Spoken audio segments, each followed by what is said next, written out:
retrouve pour un nouveau numéro des Zoom Eco Live. Madame, Messieurs, merci de nous suivre à travers le pays, mais aussi en dehors de nos frontières. Et surtout, merci pour votre fidélité.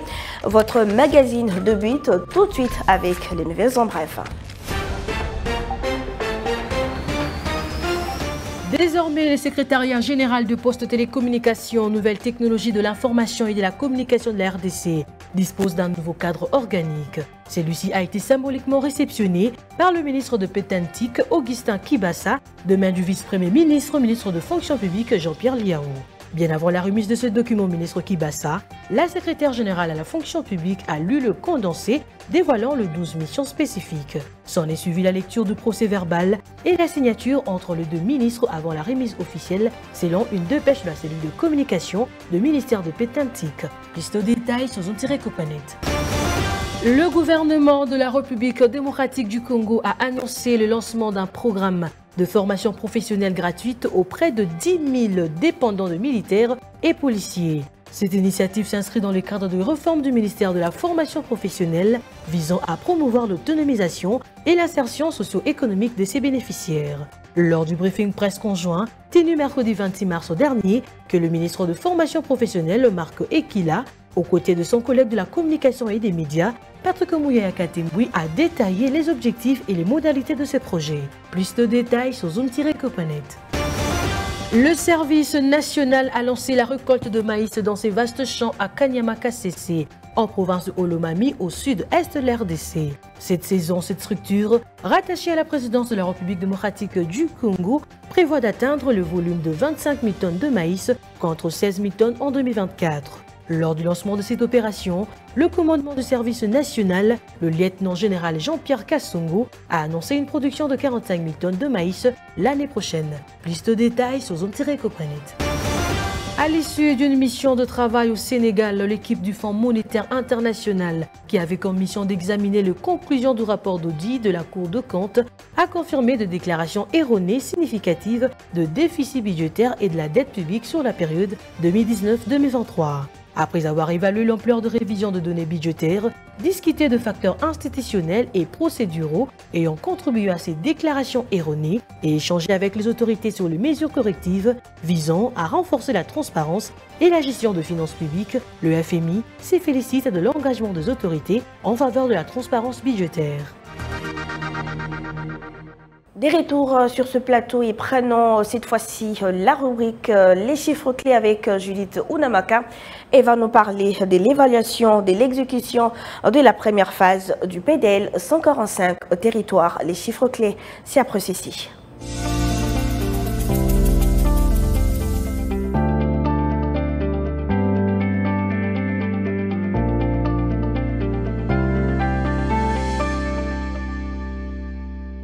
Bienvenue à vous, Judith Ounamaka. Merci, Solange. Avec vous, nous parlons de l'évaluation, de l'exécution de la première phase du PDL 145 territoire. Mais avant tout, dites-nous, qu'est-ce qui s'observe sur le marché des changes en RDC? Commençons donc par l'officiel. Actuellement, 1 dollar se change à 2861 francs. Un franc CFA vaut 4,71 centimes et 1 euro s'interchange à 3089 francs. Maintenant, prenons le cas du marché parallèle. Nous sommes focalisés particulièrement à Cité Verte et dans ce lieu, 1 dollar vaut 2850 francs congolais. Un franc CFA se négocie à 4,80 centimes et 1 euro vaut 3090 francs. Alors revenons à notre sujet du jour. À combien s'est évaluée l'exécution du programme de développement des 145 territoires avec les responsables des 3 agences en charge de son exécution? Voilà, notons tout d'abord que le ministre congolais de Finances, Doudou Famba, a tenu une réunion le 25 mars 2025, une réunion d'évaluation de l'avancement justement du programme de développement de 145 territoires avec les responsables de 3 agences en charge de son exécution.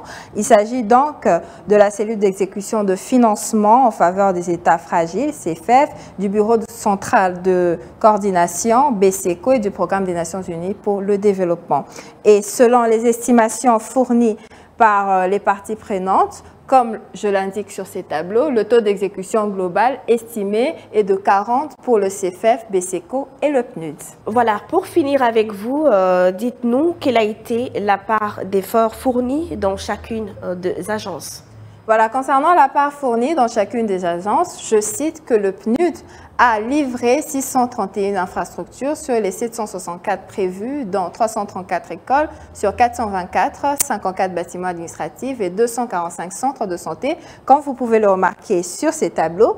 Et j'ajoute, l'ACFEF affiche un taux d'exécution de 82% avec 190 écoles livrées sur 414, 112 centres de santé sur 269 et 16 bâtiments administratifs sur 48. La BSECO a atteint également 82% de réalisation avec des chiffres identiques que la CFF, avec 190 écoles sur 414, 112 centres de santé sur 289 et 16 bâtiments administratifs sur 48. Voilà donc. Merci à vous, Judith Ounamaka, et je vous retrouverai prochainement. C'était un plaisir.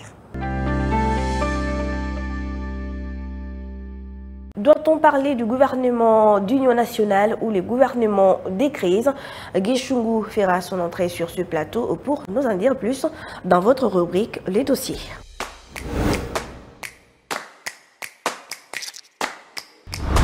Bienvenue à vous, Guy Chungu. Merci, madame. Alors, avec vous, nous parlons de ces gouvernements d'union nationale qui va avoir lieu bientôt ici en République démocratique du Congo, au moment où l'Est de la République démocratique du Congo est agressé. Est-ce qu'on doit parler du gouvernement d'union nationale ou gouvernement des crises?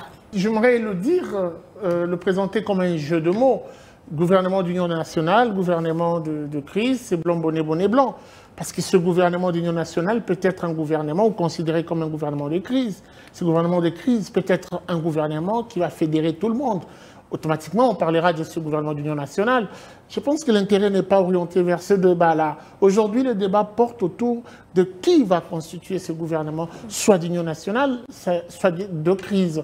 Parce que la finalité, aujourd'hui, c'est d'avoir un train de vie réduit. Le président de la République l'a dit. Avec ce mot, je ne veux pas paraphraser, la première ministre s'est mise dans ce moule pour trouver forme comment fédérer les intelligences autour de la constitution de ces mesures qui pourront permettre la réduction du train de vie.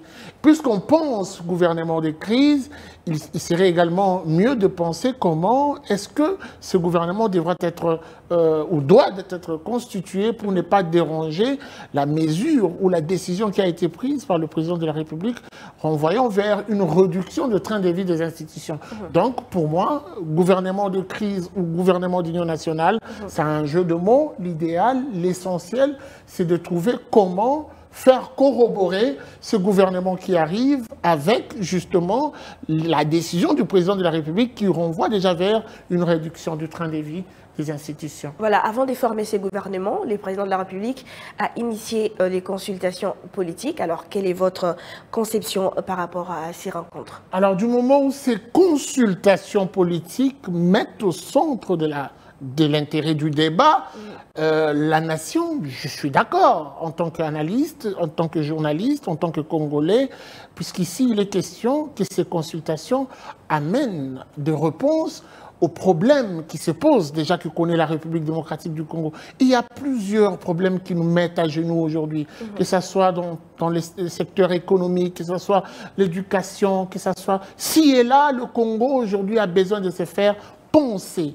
Et pour arrêter l'hémorragie, le président de la République a vu une stratégie autre que tout ce qui se raconte dans le couloir, réunir les Congolais, les nationaux pour débattre, réfléchir autour de la constitution de cette crème qui devra apporter la pierre à l'édifice afin que le Congo se relève, parce que ce Congo est déjà retrouvé. Mais si ça sera une occasion de plus et une occasion de trop de voir l'argent de l'État être dilapidé, je ne serai jamais d'accord avec ces consultations politiques. Parce que nous avons vu ici de tables rondes, des ateliers être organisés, nous avons vu de rencontres, nous avons vu de forums même qui ont coûté beaucoup d'argent au gouvernement de la République démocratique du Congo. Nous avons même vu l'implantation de certaines structures pour gérer des situations ponctuelles qui aujourd'hui continuent à saigner les caisses de l'État, mais en retour, pas de solution. Idoine au problème que connaît la République démocratique du Congo. Et donc, moi, je me dis, du moment où ces consultations s'orientent vers l'intérêt de la nation, j'en conviens. Mais si c'est le contraire, en tout cas, je me dis dit que ce sera une occasion de faire marche en arrière et de rectifier le tir. Voilà, Gichungu, vous aviez lancé les concepts protégeant nos champions. Est-ce ces concepts est toujours d'actualité? Alors, protégeons les champions, j'aimerais rectifier plus vite que c'est un concept lancé par Zoomeko Live, qui s'est dit toutes les fois où dans les grandes messes on parle, on se permet d'évaluer les différents animateurs du gouvernement, les différents ministres ou membres du gouvernement, on n'accorde jamais la parole à la population. Protégeons les champions, c'est un concept qui donne la parole à la population d'évaluer, comme le ministre Mouyaya déjà le fait avec sa rédévabilité au niveau du briefing. Les différents membres du gouvernement sont appelés à participer, à y participer et à justifier leur mandat, leur bilan, présenter ce qu'ils font au niveau de la population. Zoomeko a pensé aussi mettre en place une tribune qui accorde la parole à la population afin d'évaluer, de juger l'efficacité et même les retombées des actions menées par chaque membre du gouvernement. Alors, je dois le dire que le concept est encore d'actualité cette fois-ci, puisqu'en prélude, il y a un gouvernement qui s'annonce déjà. Comme vous voulez bien jouer avec le mot, ce gouvernement d'union nationale ou de crise devra tenir compte aussi de la voix de la population qui observe les jugements de chacun des ministres. C'est vrai que dans les QG, les choses se préparent pour repositionner soit certains ou garder d'autres qui sont déjà membres de ce gouvernement. C'est vrai qu'en ce moment, la plupart de ces ministres se lancent dans une sorte d'opération de séduction parce qu'ils savent, d'ici là, il y aura un nouveau gouvernement. Pourquoi ne pas soit commencer à faire le front? Pourquoi ne pas s'engager à défendre la vision du président de la République? On a vu certains, pendant tout leur mandat, ne rien dire au sujet du président de la République, ni des actions menées par le président, moins encore de sa vision. Ah, donc cette fois-ci, il ne faudrait pas que le chef de l'État suive dans ce sens ou suive ses regards. Il faudrait que la population arrive à apprécier. Voilà pourquoi nous, Zoomeko, nous ouvrons la porte à tous ceux qui nous suivent en ce moment aussi. Vous êtes à Chikapa, à Goma, Bukavu, à Lodja, Katakokombe, vous êtes à Lomea, même ceux de la diaspora, nous vous donnons une opportunité de nous écrire à travers le numéro qui s'affiche au bas de l'écran. Dites-nous, selon vous, quels sont les 5 meilleurs ministres du gouvernement souminois qui ont su et qui ont pu soutenir la vision du président de la République en y apportant des actions palpables à impact visible. Alors, pour finir avec vous, quels sont les ministres qui doivent revenir dans le prochain gouvernement? Il y a un travail qui est déjà fait dans ce sens. Nous sommes en train de collecter les réalisations. D'ici un de ces 4 matins, vous serez informés, puisque je reviendrai sur ce plateau pour donner les précisions sur ces 5 meilleurs, puisqu'il y a une partie qui est réservée au vote de la population. Il y a une autre. Il s'agit ici de mettre en avant-plan les réalisations de ces ministres. On ne va pas le faire pour le plaisir de leurs beaux yeux, moins encore pour faire plaisir à leur QG, leur quartier général. On va le faire puisque c'est objectif, puisque nous avons eu le temps d'enquêter. Et donc, si vous me le permettez, nous allons commencer d'abord par renchérir ce qui est fait avec la collecte des réactions qui nous viendront de la population. Ensuite, nous allons présenter et mettre sur une table les réalisations et trouver un juste milieu afin de délibérer et avoir justement ces 5 meilleurs ministres qui ont fait la fierté du gouvernement souminois. Et je propose même qu'à la longue, une fois connus, qu'ils soient nos invités sur ce plateau Zoomeko Live. Merci à vous, Gichungu, pour tous ces détails et je vous retrouve très prochainement. C'est à moi de vous remercier.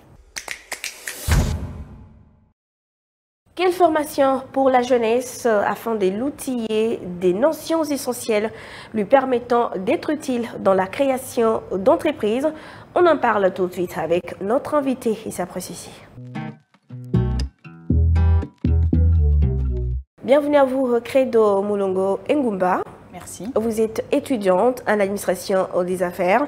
Alors dites-nous pourquoi la jeunesse doit-elle s'orienter vers l'administration des affaires? Je dirais que la jeunesse devrait s'orienter vers l'administration des affaires parce que ça offre des compétences en gestion et en leadership, ce qui est essentiel pour réussir professionnellement et dans l'entrepreneuriat. Est-ce que vous pensez que cette formation est adaptée aux besoins de la RDC? Je dirais que cette formation répond aux besoins de la RDC parce qu'elle nous offre des gestionnaires compétents dans divers secteurs économiques. Alors, qu'est-ce qui explique l'échec des micro-entreprises après leur lancement? L'échec des micro-entreprises après leur lancement est dû à un manque adéquat de financement et de bonne gestion de la part de l'entreprise. Alors, pour finir avec vous, quelles sont les étapes essentielles pour monter son business selon l'administration des affaires? La définition et l'évaluation de l'idée, après l'étude du marché, et après, nous avons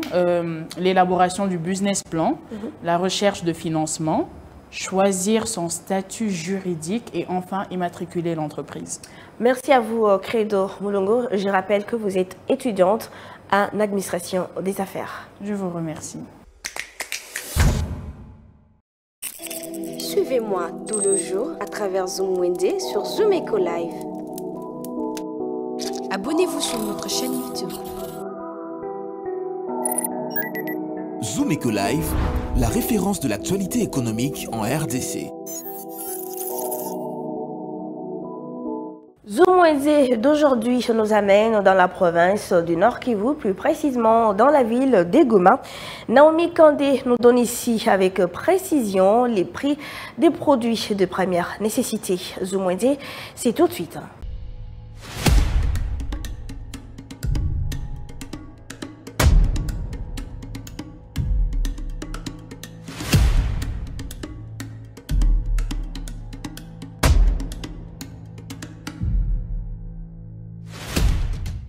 Mesdames et messieurs, bienvenue.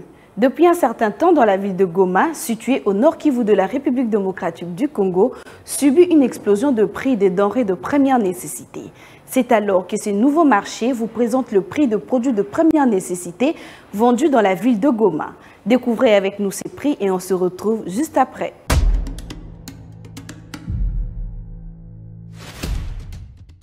Débutons notre marché avec 5 litres d'huile végétale qui revient à 15 $. Un sac de riz de 25 kg se vend actuellement à 23 $ dans la ville de Goma. Pour les consommateurs de semoule jaune, cela revient à 18 $. Le semoule blanc à 19 $. Toujours au même endroit, un sac combi de sucre revient à 4 000 francs. Le sel, comme élément incontournable dans le repas, cela revient à 4 000 francs pour la mesure d'un écolo. Terminons avec un pot de savon en poudre qui se vend actuellement à 8 $ dans la ville de Goma.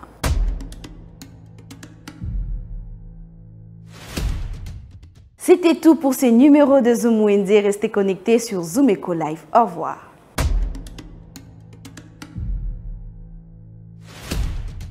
Les rendez-vous économiques, c'est dans l'agenda sur Zoom Eco Live.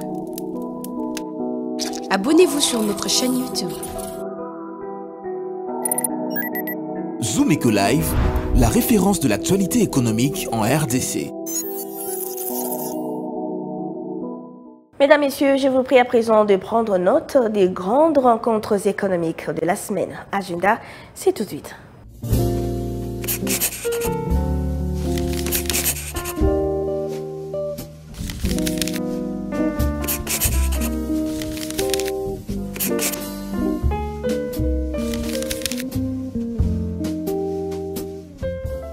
Bienvenue à l'agenda. Voici les rendez-vous du jour.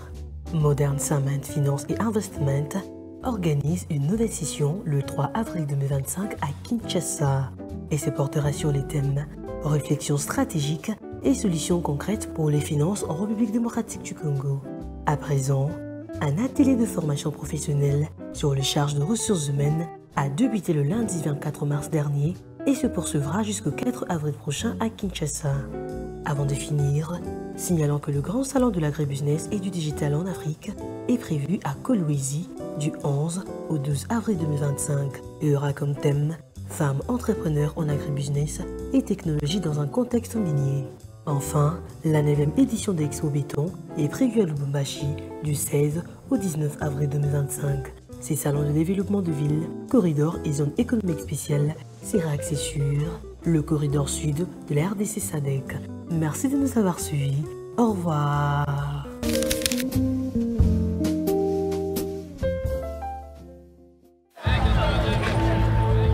C'est art de se tirer d'affaire, de faire face à la crise, de bricoler, de trouver des solutions avec ce qu'on a sous la main.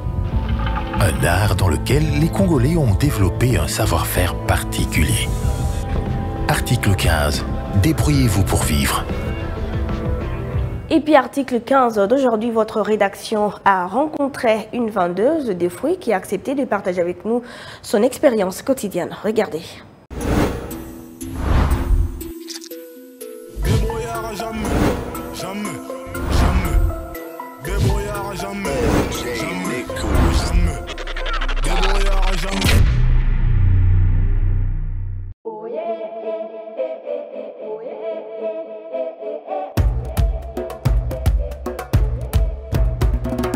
Ngala teka KRDB avocat. Il n'est pas des amukié. Na women. Kolanda kaka te tolandi mama okofana ndaku te. Nalanda ta mama sima. Tala landi pa coaching moi idéologie ezala. Masolo pe vandi.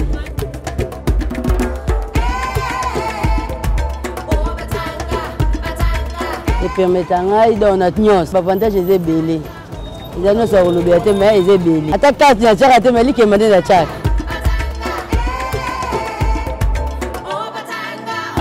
Ma difficulté ezali nde toza bonesi ba oyo so eza période nango te bo souffrir ofongoli ka bo epola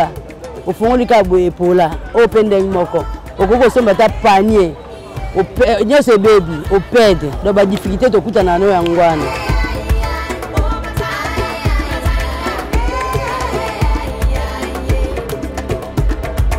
conseil kopesa bamama neza babima baya oluka nde biso tolukaka kovana ndako eza na sansi moko te fo kobima fo koluka mwa mikebo nde biso toluka fwa ebele te mokie kaka toza libanda tooteka mpo esuka libota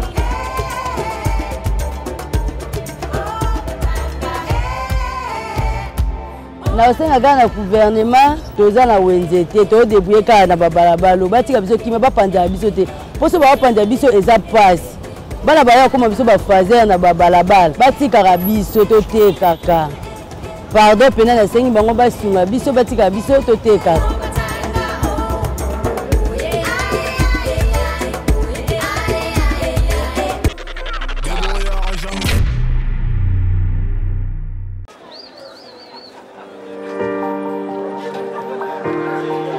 Dans les détails du marché, nous avons appris à vous connaître, à vous comprendre et vous apporter plus de lumière. Désormais, avec vous, c'est parti pour un voyage de rêve vers une destination meilleure. Ensemble, découvrons le civisme fiscal et la bonne gouvernance dans la gestion de la Respublica grâce au décryptage de l'actualité économique du pays avec des chiffres clés. Avec une équipe de professionnels, découvrez le quotidien des Congolais en exclusivité à travers des dossiers et analyses approfondies. Zoomeco TV, la référence de l'actualité économique en RDC. Voilà, c'est la fin de votre tranche. Madame, Messieurs, merci de nous avoir suivis. Je vous donne un autre rendez-vous très prochainement. D'ici là, prenez soin de vous et des autres. Au revoir.